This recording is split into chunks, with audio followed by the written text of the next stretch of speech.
Оразаның 5-ші күніне арналған ас мәзіріміз осындай. Сәлем достар. Бүгін біз оразаның 5-ші күніне арналған ас мәзірін жасаймыз. Ең бірінші біз тұздықты жасаудан бастаймыз. Қазанымызды қыздырып алып, бізге қажетті ет керек. Етті өте жұқалап турап аламыз. Бұл етке біраз ас сода және 2 ас қасық көлемінде соя соусын құйып араластырамыз. Барлық жеріне жететіндей етіп араластырамыз. Басқа дәмдеуіш немесе тұз еш нәрсе қоспаймыз. Соя соусы мен ас содаға салып қоямыз. Мүмкін болса 1 сағат 2 сағат қойған жөн. Менде уақыт тығыз, мен ары кетсе 20 минут жарты сағат қоям. Одан бөлек бізге түрлі түсті тәтті бұрыш, 5-6 тіс ірі сарымсақтың тістері, 2-3 пияз, орташа пияздан, 1 ірі сәбіз және пекин капустасының, пекин қырыққабатының қатты жерлерінен аламыз. Қалаған аскөгіңізді қосуға болады. Және қуыру үшін сұйық май керек, тұз және лағманға арналған дәмдеуіш керек. Бұл біз қазір әмбебап тұздық дайындаймыз лағманға арналған. Оған лағманды қолмен жасап өздеріңіз салуға болады. Немесе оны лағманды істеп жату қиын. Қазір оразаның кезінде күш керек кішкене бізге деп дейтіндей болсаңыздар, кәдімгі сұлтанның спагеттин алып қосуға болады, дайын лағман қосуға болады. Пайдалануға болады. Қазанымызға май құйып, аса көп май құймаймыз. Себебі біз әр нәрсені әр бөлек қуыратындықтан аз-аздан ғана май құйып тұрамыз. Қызып тұрған майымызға сәбізді аса 4 бұрыштап турамадым, біраз үлкенірек етіп жұқа қылып турадым. Тұрған майымызға сәбізді салып қуырып аламыз. Жиі араластырып тұрамыз. Аз ғана тұз сеуіп жіберулеріңізге болады, тез жұмсарады. Күйдіріп алмай, бірақ жұмсарғанға дейін, кішкене түсін бергенге дейін қуырамыз. Сәбізіміз қуырылып жатыр. Енді біз кеуіп, қызып тұрған қазанымызға тағы да май құйып, бұл жолы молдау құямыз. Мен 3 қасық құям мұндағымен. Себебі біз бұл жерде ет қуырамыз. Жақсылап араласты. Мен пешті бір өшіріп, бір қосып жүргенде 15 минут өтті. Сәбіз турап, басқа нәрселерді турап жүргенде. Енді бұл етті қызып тұрған майға, май қатты қыза қоймапты, майды қатты қыздырамыз. Майымыз қызды, қызып тұрған майға мұндағы еттерді салып қуырып аламыз. Етіміз қуырылып жатыр.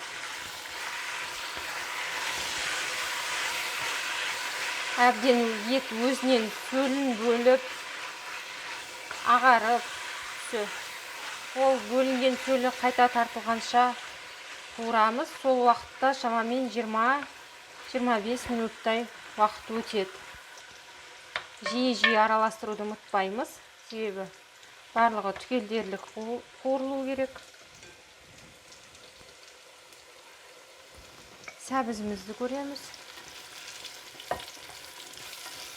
Сәбізіміз бізге қажетті деңгейде қуырылды. Отты өшіріп, оны басқа ыдысқа салып аламыз.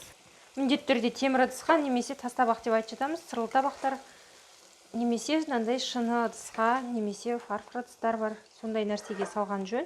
Ендігі кезекте майын молдау құйып, қазанымызды қыздырып, тағы да мұндағы ірі етіп туралынған пекин қырыққабатын қуырып аламыз.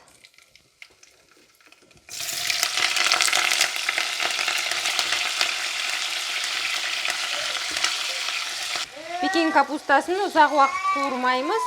3-4 минут қуырсақ жеткілікті. Қырыққабатымыз қуырылып болды, оны да ыдысына салып аламыз. Сәбіздің үстіне қоспаймыз, бірақ бір жағына қарай бір ыдысқа сала беруге болады. Енді кезекте дәл осы майдың үстіне тәтті бұрышты салып, тағы да 4-5 минут көлемінде қуырып аламыз.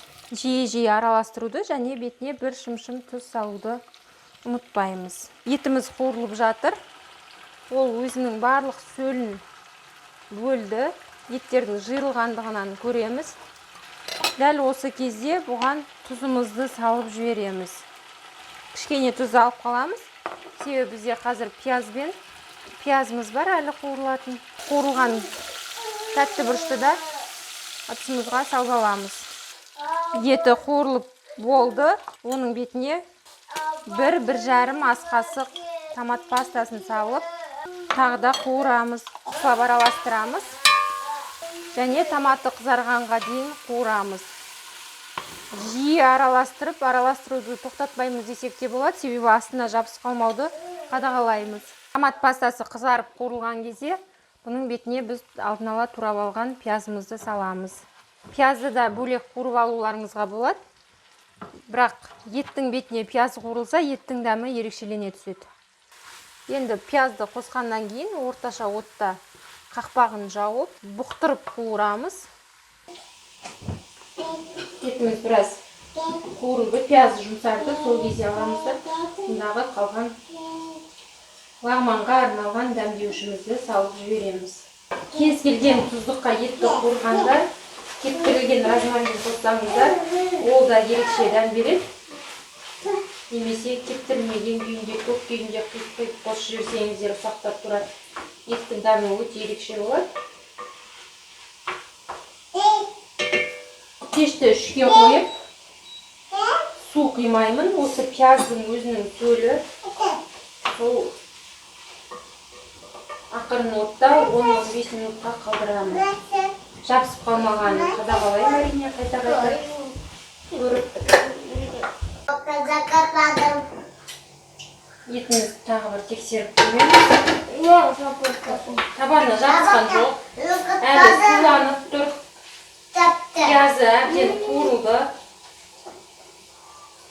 Жұмсақ жеп көргенде. Енді бұған ұсақталып, күштен өткізіп қосуларыңызға болады. Жұмсақ сарымсақты салып, барлық жеріне дерлік жететіндей таратындай етіп араластырамыз.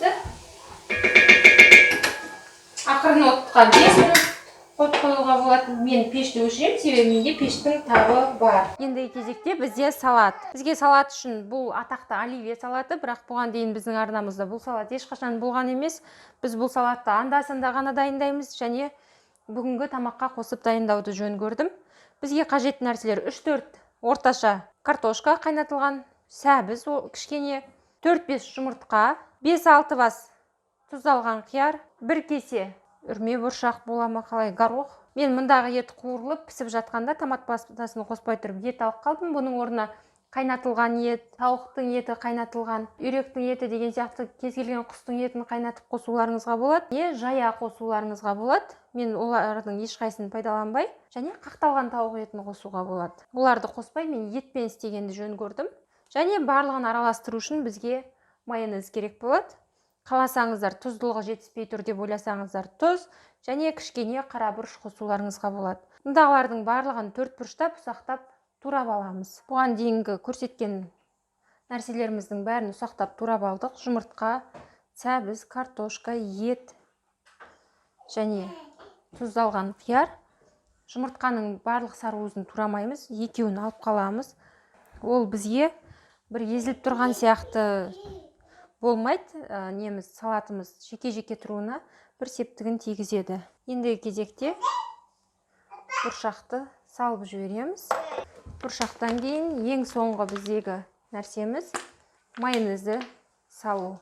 Майонезді біреу көп болғанын қалайды, біреу аз болғанын қалайды әдетте. Мен аса көп те емес, аз да емес. Салатымыз құрғақ болып қалмағанын, сондай болғанын қалаймын. Сондықтан молдау қосып, ақырын араластырамын. Дайын болған салатымызды тәрелкемізге салып аламыз. Салатымыз дайын. Салатымыз барлығы дайын. Тұздығымыз енді біз мұндағы спагеттиді алып, қайнап тұрған тұзды суға салып,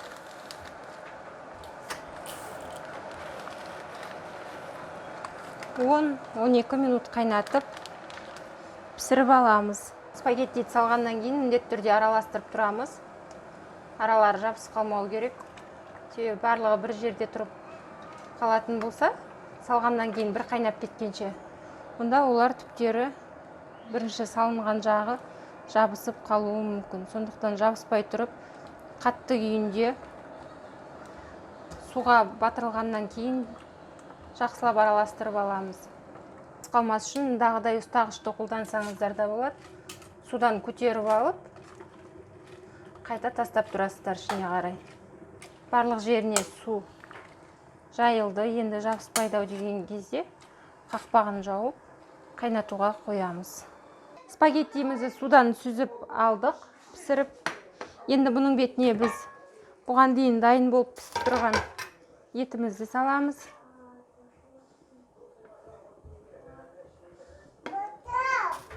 Етті молырақ немесе азырақ салу өз қалауыңызда. Және еттен кейін жеке-жеке қуырып қойған көкөністерімізді саламыз.